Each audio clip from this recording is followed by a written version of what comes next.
Hey, welcome, all my right thinkers. Thanks for tuning in and check out your boy, P Funk. Thinking right out here in the lab. Well, I do what I do for you. Oh, I'm back in the book today. I done made up enough enemies, I guess, stirred up some stuff, but we back in the book. Let's go. We in chapter, I think, 5, but we got a good lesson here. Let's get it started. Rightism.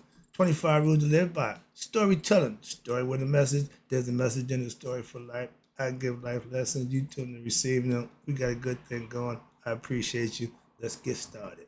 Right thinking mission, and that's what I'm on, is to enlighten, inspire, educate, and motivate you, the individual, to a higher spiritual level of enlightenment. Right thinker's way of life through mental and spiritual discipline practice daily will help and guide you to obtain your goal of spiritual enlightenment, aka know thyself. My mission, and that's what I'm on, is that all right thinkers know thyself. Right thinkers, your goal is to know thyself. See where I'm going with this? So the question, do you know you? It's rhetorical. But if you don't have an answer for yourself, tune in. I can help you with that. That's what I do for you. A person who knows not and knows not that they know not is foolish. Disregard them. A person who knows not and knows that they know not is simple. But you can teach them. That's why I do what I do for you. Appreciate you too. Stay tuned. I got more for you. A person who knows not and believes and think that they know is dangerous, avoid them. I do. A person who knows and knows not that they know is spiritually asleep. I can awaken them. I'm the spiritual alarm clock here to wake you up with knowledge of self. That's what I do for you. A person who knows and knows that they know is wise. Follow them. All these persons reside in you. Right thinkers, know thyself and always tell them. Maya, be true.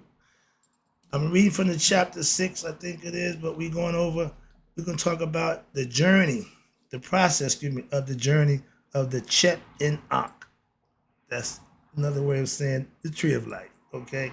And we're going to go over how death and egoism cannot produce anything. That's Neftet and Set. They can't produce.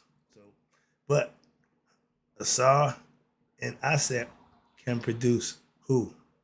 Me and you. We are the offspring of spirit and wisdom conceptually. So let's talk about that right quick. This is what it looks like. This is the scale of Maya. You see how Ahmet is biting the third down? The three lower degrees or the three lower chakras, energy centers, whatever you want to call them. If you haven't passed them, you are dead meat, so to speak. So the fourth chakra starts at the heart. That's when you start showing compassion and empathy for somebody other than yourself. So before that, you're selfish, egoistic. That's why the ego stops at the third degree. So this is the concept. I just showed you the figure. It shows the scales of Maya and displaying the seven spheres or energy centers, we know them, called the seven souls of Ra, or the seven arms of the balance of Maya. Her scale has 7 on there. Ahmet gonna eat from 3 down. Wherever you fall at on the scale of Maya is where you gonna be. How you gonna be judged? If you didn't make it to the 4th level, it ain't even in. You ain't even in the mark. You ain't in the running. Okay, so that's the concept. Get past the 3rd level. Get to the heart chakra. Why? That way you got a chance. Let's talk about it. The process, right? Let's talk about the process of the Chet in Ankh, aka the tree of life, is in effect what? A method, what? To make the 7 souls of Ra part of one's body. These are all organisms that body is feast off, is ran off, excuse me. And as you get all of them opened up, each one, you rise up the level of chakra concept, that's what it's all about. And watch this. And since an ignorant, watch this. This is important right here. This is how you can raise the dead, raise for the dead. Watch this. Since an ignorant person, what that means? Someone not having awakened the inner force, excuse me, the inner life force, is unaware of its existence, and it is as if what? Dead to that person, not part of their life. That means that the serpent that lies dormant. Unless you activate it, it's considered dead. It's dormant. It don't move. It can't move. You have to generate the movement with what? Righteous living. That's the concept. It's been that way forever. Now, what's this? So if you are that person, if I can get that serpent to wake up by giving you enlightenment, showing you how to do things to make that happen, I'm raising you from the dead, so to speak. We do it masonically all the time, but it's all symbolic. But watch this. Thus, the awakening of what? The 7 energy centers through what? Spiritual discipline of study and daily meditation and following the right thing philosophy on each principle. There's 7 of them, okay? And applying what? The maintain to excuse me, by applying the Mayatian ethics, meaning the principles, and what? Living accordance with the wisdom of the Chet and Ankh, meaning you're going to abide by certain rules. And what happened? It will lead to what? A positive spiritual evolution of what? Your soul, and to its discovery of what? Its cosmic, true, essential nature. Thus, each level of evolution of the tree, are you climbing up? Each level, watch this, is correlated to a level of evolution and is all in the balance of the scales of Maya, which is composed of 7 arms or spears of levels of spiritual evolution. You have to raise your consciousness to be and do for it to activate. That's how it's done. Okay. Now, you may have noticed, and I'll show you the picture with everybody. And you see that here. You see what's set? You see up top where at the bottom you see set over there and set and Neptep, that bottom, there's no line going across to them. But you see up top, you see Asar and you see Aset. The line goes across. You see the arrow pointing from Asar to Neptep. They created an offspring. Okay? So Set the ego can't create. Why? Let me break it down for you. How about that? I'll just give you the lesson. And you know, I just showed you that. You notice that there's no diagonal line between Netet and Set. Why?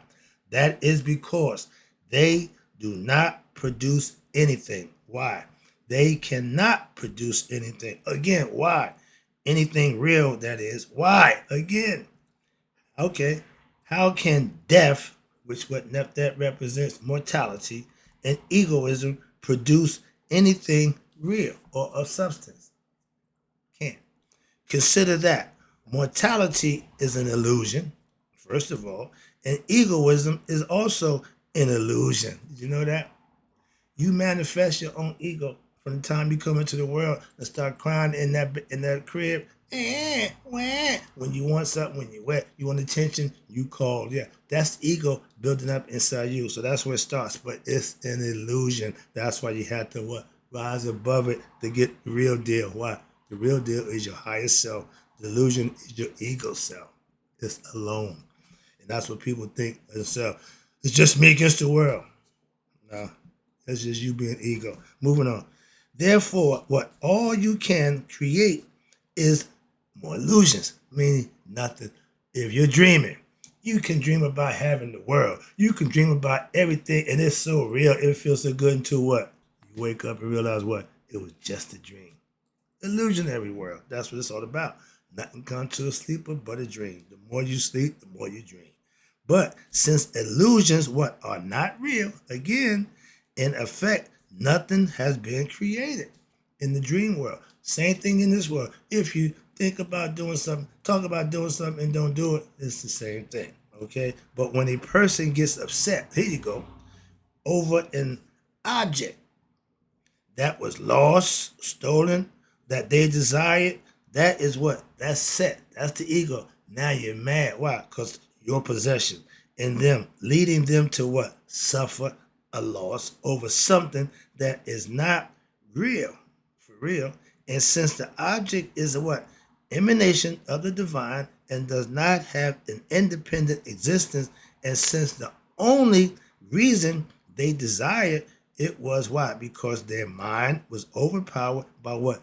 the Satanian, aka ego conscious. And the ego conscious is spelled with the Conscience, meaning your heart. It was done from the heart. That's the ego. It don't know no better, but that's where it operates out of. Okay, so it needs to what? Become conscious. Where we at? Okay.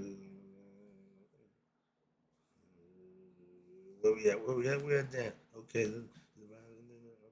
Now, okay, also, when a person, here we go, if you understood death was not the end all be all, why you grieve over a loved one who has died? Okay?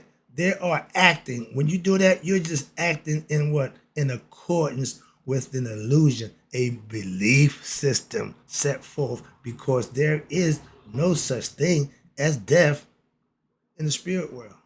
And when you become spiritually enlightened, you'll understand the concept, okay? But death of the real essential nature of human beings, that's the spirit. It's no death. Only the generated part, which is the physical world, and part that dies. And since that was never real, even when it appeared in the world of time and space, there still is no such thing as death from an abiding point of view. Why? Since the true essence of the soul of the human being is what? Not generated. Okay? As an aggregate of elements like the body. It is not mortal. The spirit is immortal. It is part of the ocean of what? The spirit, aka the cosmic force. Or our souls, watch this, the concept of individuality again. The idea of I starts with the ego. That's why you can't let it dictate. Why? Because your soul is convinced that it's just a person also, and it is only generated aspect, but the soul itself is not generated. Again, it is only a confined, portion of what? The universal soul, aka Ra, God. So when a human being believes or discovers what? That their transcendental nature, their soul, as if what they realize is what? Their oneness with who? The vast spirit God. Like a drop realizing it is part of what? The vast ocean. Conceptually. And misunderstanding, watch this. The misunderstanding of wrong thinking it was alone what? By the illusion of the ego. I, me. It thinks it's by itself, not knowing what its higher self. Again, I hope this makes sense. I got a few more lessons to read to you. I got another page, but I'm gonna try to get through this right quick. So, in essence, when Asar, which is the spirit, comes together with Aset, which is wisdom, they do what? Generate something real, which is what? Aspiration for self-awareness, the truth, which is an abiding reality. Here you go. So that lead us to who? You ready? Harut, that's me and you in the flesh. The next thing you should know, and you need to understand is what? Before we go any further, before we go another further, as my old man would say, the arrangement of the divinity. You have to know what order they in. You have to know which is which, who is who. Please be conscious of that. And this is crucial. Why? For your understanding of what I am about to say next. Related to what? The theurgy process. The science. Hello. There's a science to this of the sacred worship. Here we go. Now you need to understand that there are two main levels of divinities: the cosmic and the human. Remember the elements? Ra, sun, air, shu, moisture, tough nu, earth, gam, heaven, nu. Those are the five elements.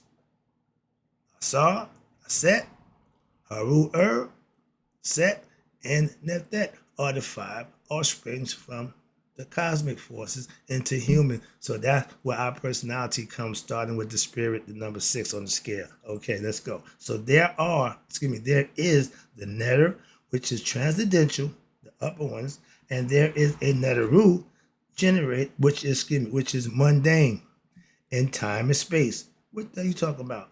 The realm of generation. The physical realm, we're here, male and female. Why? To regenerate.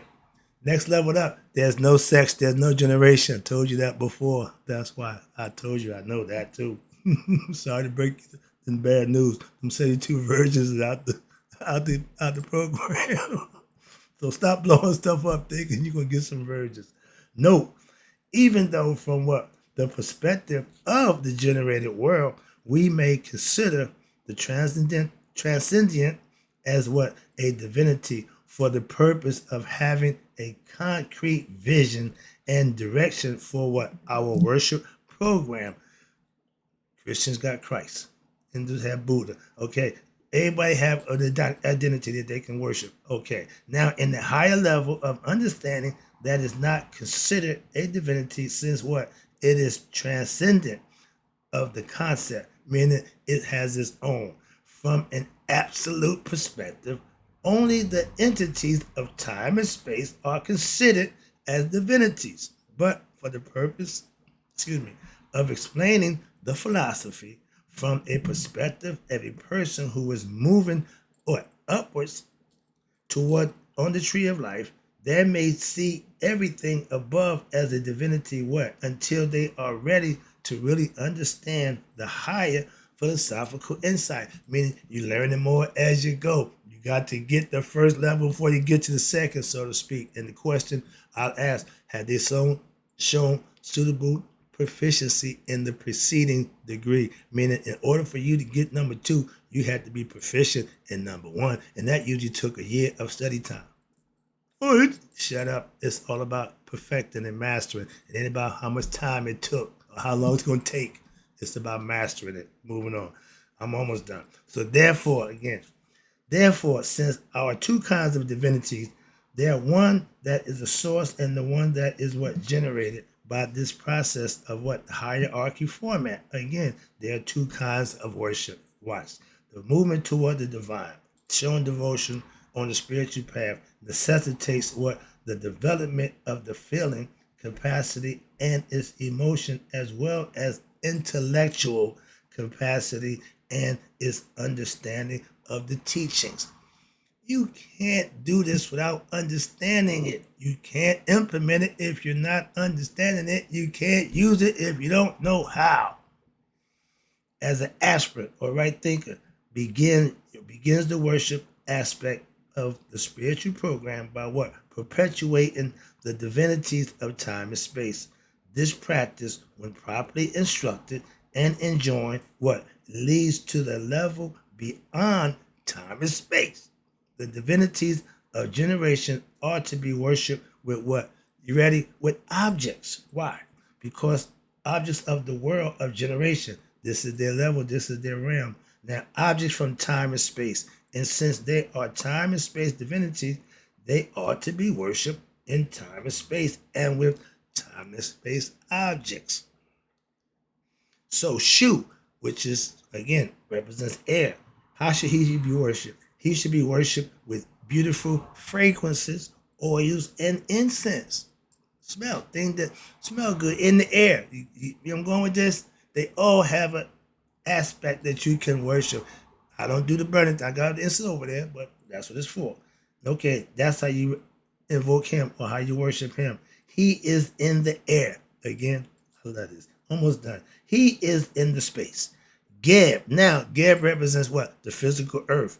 Geb is to be worshipped with things what? Of the earth. And by cultivating the land. My backyard, take it, dig it up, put the mulch down, do all that good stuff. We tilling Geb. Love it. Okay. Where we at? That's the land. And by planting what? Beautiful plants. I got that. I got the sprinkler system going for the summer. I got trees and taking care of them. Doing a good job. Watering them daily, etc. Okay. Now, Nu. Again, Nu is to be adored with what? Paintings. Beautifying her body, which is adorned with what? The starry deck heaven, the stars. She's leaning over for the stars. That's Nu. That's heaven. She represents the galaxy, the night skies, the beautiful thing. So you adorn her with beauty, paintings and good stuff. And there are many other aspects of her worship as well, like again, incense, like the offering, such as Hotep. Hotep. This brings us to the important aspect right now of Wushu, which is prayer and worship. In Masonic order, we call it the sign of astonishment. We know it as Uwa, okay, Ush. Praise, worship, devotion, which is understanding about what the Hotep offering. Hotep or Hotep spelled H-E-T-E-P. That's how I spelled it.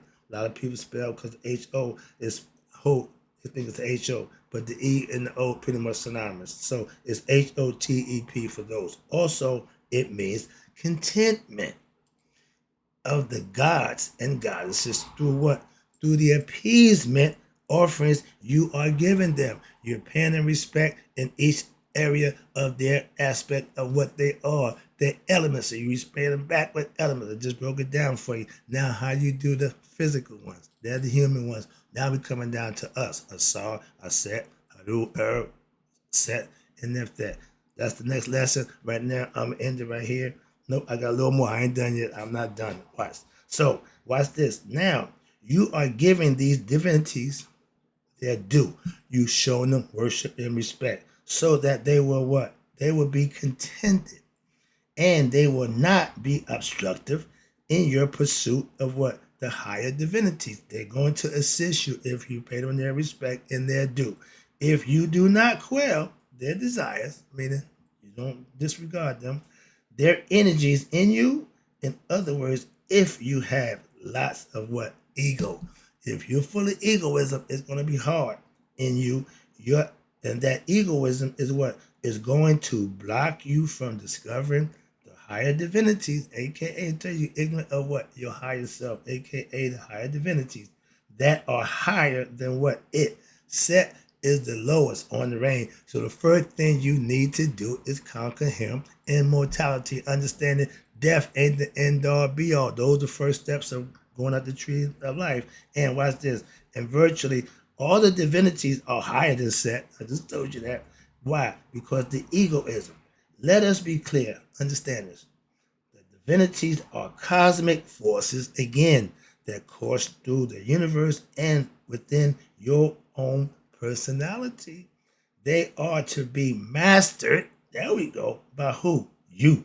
And not the other way around. If you don't control your ego, it will control you. Look around and see people who are hell bent on getting, doing, and be all about themselves. That's ego in full bloom, okay? And they don't have a clue. So understand that. That's why it's the first rule of learning how to be you, your best self. You got to put the ego in check. Moving on. So you are to become your ego's controller, not the other way around.